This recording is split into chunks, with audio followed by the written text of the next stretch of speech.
The old leather box felt heavy in my hands as I sat in a lawyer's office, surrounded by the suffocating silence of expectations. My father's will reading had brought us all here. Myself, my mother in her perfectly pressed designer suit, and my brother Marcus, already scrolling through his phone with obvious boredom. To my son Marcus, Mr. Peterson, the family lawyer, began reading in his measured tone. I leave the majority of my estate, including all business holdings, properties, and liquid assets totaling approximately $47 million. Marcus didn't even look up from his phone, just nodded as if he'd known all along. Of course he had. The golden child, the Harvard business graduate, the one who could do no wrong in our parents' eyes. To my daughter Olivia, Mr. Peterson continued, his voice softening slightly with what might have been pity. I leave my personal watch collection, specifically the broken Patek Philippe timepiece stored in the study safe. The room fell silent. I felt my mother's sharp intake of breath, heard Marcus's barely suppressed snicker. A broken watch. After 28 years of trying to earn my father's approval, of graduating top of my class in engineering, of building my own modest watchmaking business from scratch, this was what he thought I was worth. Is this some kind of joke? My mother's voice cut through the silence like a blade. Henry's entire watch collection is worth millions. Why would he only leave Olivia the broken one? Mr. Peterson adjusted his glasses uncomfortably. The will is quite specific, Mrs. Turner. The broken Patek Philippe alone goes to Olivia. The rest of the collection goes to Marcus along with the other assets. Marcus finally looked up from his phone, his face split in a mocking grin. Well, that's fitting, isn't it? Dad always said your little watch repair hobby was a waste of time. At least now you have a worthless project to tinker with. I clutched the leather box tighter, my knuckles turning white. Inside was my father's most mysterious possession, a vintage Patek Philippe that had supposedly stopped working decades ago. He'd never let anyone examine it, not even the most renowned watch experts in the country. The will is clear, I said quietly, standing up. Marcus gets his millions. I get the watch. We're done here. Olivia, don't be difficult, my mother sighed, her perfectly manicured fingers drumming against her designer handbag. We can discuss this like adults. Perhaps we can arrange some kind of monthly allowance for you instead. No, I turned towards the door, the leather box tucked securely under my arm. Keep your money. I'll take what Dad left me. Your loss, Marcus called after me as I walked out. Have fun playing with your broken toy while I run the company. I didn't respond. They wouldn't understand anyway. Because while they saw a worthless broken timepiece, I saw something else entirely. In all my years of studying horology and mechanical engineering, I'd never seen my father's mysterious watch up close. He kept it locked away, only taking it out late at night when he thought everyone was asleep. But I'd watched him once, hidden in the shadows of his study. I'd seen how he held it, not like a broken relic, but like a treasure map waiting to be decoded. Now, in my small workshop above my watch repair shop in downtown Boston, I finally had the chance to unlock its secrets. The leather box sat on my workbench, illuminated by the warm glow of my desk lamp. With trembling fingers, I opened it. The Patek Philippe gleamed despite its age, its gold case bearing the subtle patina of decades. At first glance, it looked like any other luxury timepiece from the 1940s. But I knew better. My father wouldn't have protected a simple broken watch so fiercely. I spent hours that first night examining every millimeter of the case, looking for anything unusual. The craftsmanship was exquisite, each detail perfect, too perfect for a supposedly broken watch. When I opened the case back, I found movement that looked pristine, as if it had been serviced recently. Why would you pretend this was broken, Dad? I whispered, adjusting my magnifying loupe to examine the mechanism more closely.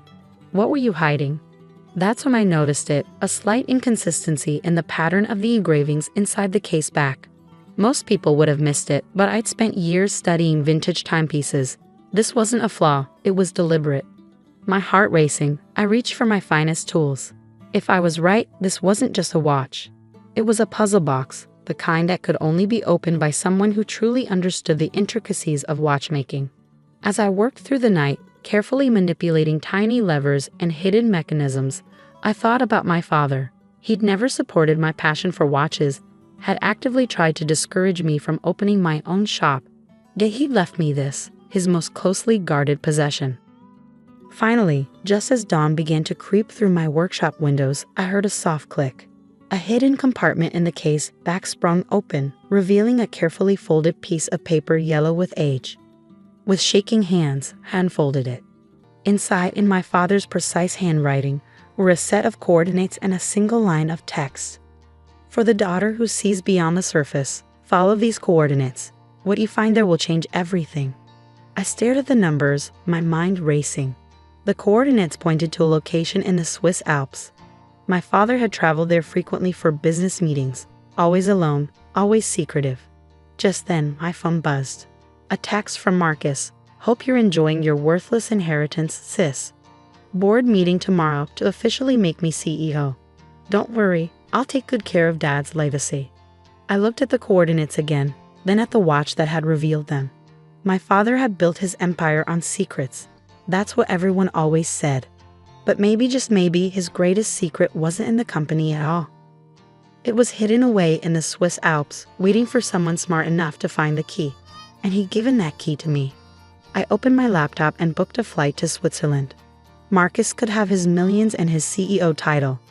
I had coordinates to follow, and something told me what waited at the end of them would be worth far more than money. Little did I know, I was about to uncover a truth that would shake our family's foundation to its core. The Swiss Alps loomed before me, their snow-capped peaks piercing through wisps of morning fog. After a 14-hour flight and a treacherous drive up winding mountain roads, I'd finally reached the coordinates from my father's watch. I double-checked the GPS on my phone. The location seemed to point to an old watchmaking workshop tucked away in a small village called Grindelwald. The building looked abandoned, its windows dusty, and its wooden sign faded with age.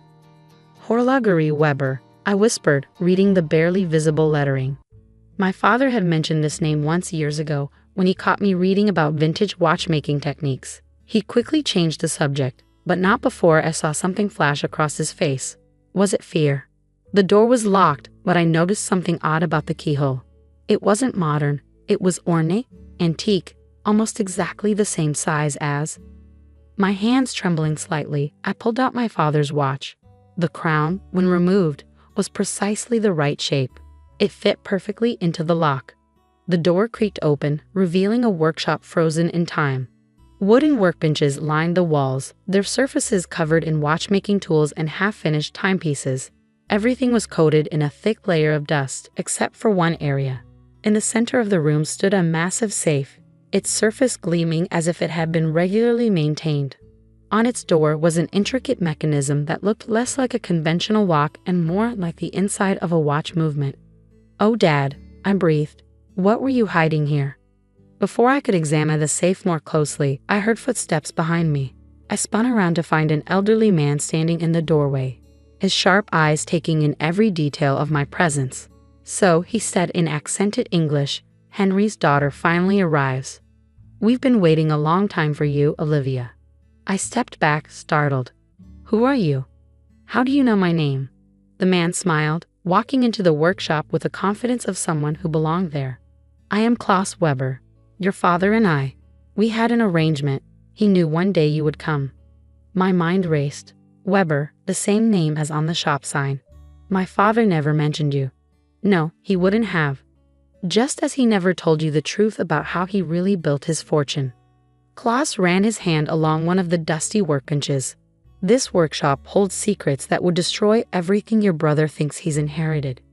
He reached into his pocket and pulled out a watch, identical to the one my father had left me. "Your father wasn't just a businessman, Olivia. He was part of something much bigger. Something that started right here, in this workshop, 70 years ago." Over the next hour, Klaus revealed a story that shattered everything I thought I knew about my family. The watch my father had left me wasn't just a timepiece. It was a key to unlocking the truth about Weber and Turner, my father's company. In 1952, Klaus's father and my grandfather had discovered something revolutionary, a watchmaking technique that could create mechanisms of unprecedented precision. But instead of patenting it, they kept it secret, using it to build special timepieces for powerful people who needed to coordinate exact timing across the globe.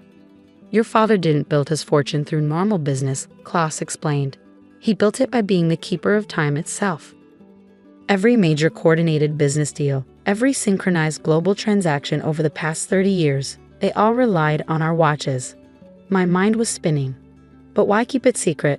Why not patent the technology?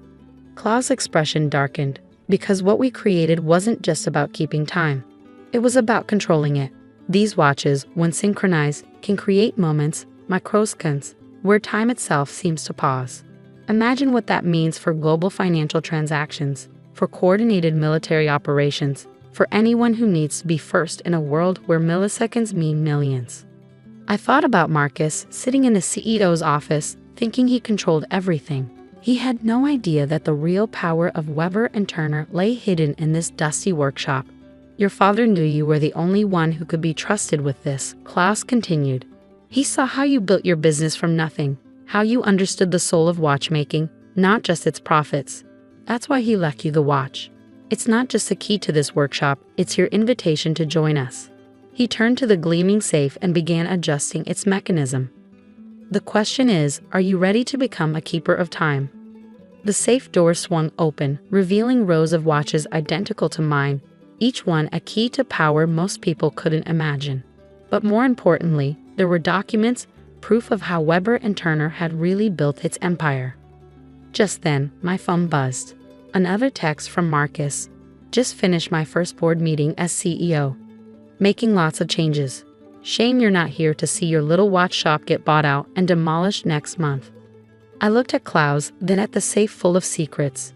What exactly are you offering? Partnership, he said simply.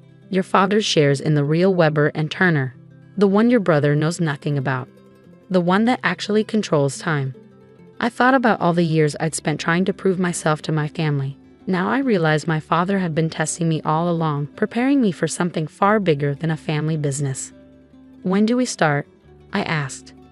Klaus smiled, gesturing to the workbench. We already have. But first, I believe you have a board meeting to attend. 2 weeks later, I walked into Weber and Turner's headquarters during another board meeting. Marcus was at the head of the table, bragging about his plans to modernize the company. Oh look, he sneered when he saw me. Come to beg for a job? Maybe we can find you something in maintenance, fixing broken watches. I smiled, pulling out a stack of documents, copies of everything I found in Klaus's safe. Actually, I'm here for a different kind of maintenance, maintaining the truth about how this company really operates. The blood drained from Marcus's face as he read the first page. Our mother, sitting nearby, gasped. You can keep your CEO title, Marcus, I said calmly, but from now on, you'll answer to the real board of directors, the one that deals in time itself. I walked out of that meeting not as the daughter with a broken watch, but as the keeper of my father's greatest secret. Marcus got his millions, but I inherited something far more valuable. The truth about time itself and the power to control it. Sometimes the greatest treasures aren't measured in money, but in microseconds. And sometimes a broken watch is exactly what you need to fix everything. As I returned to Klaus's workshop that evening, I took out my father's watch, my watch now, and smiled. In the end, he'd given me exactly what I deserved. Not a fortune, but a future. And time, as they say, was finally on my side.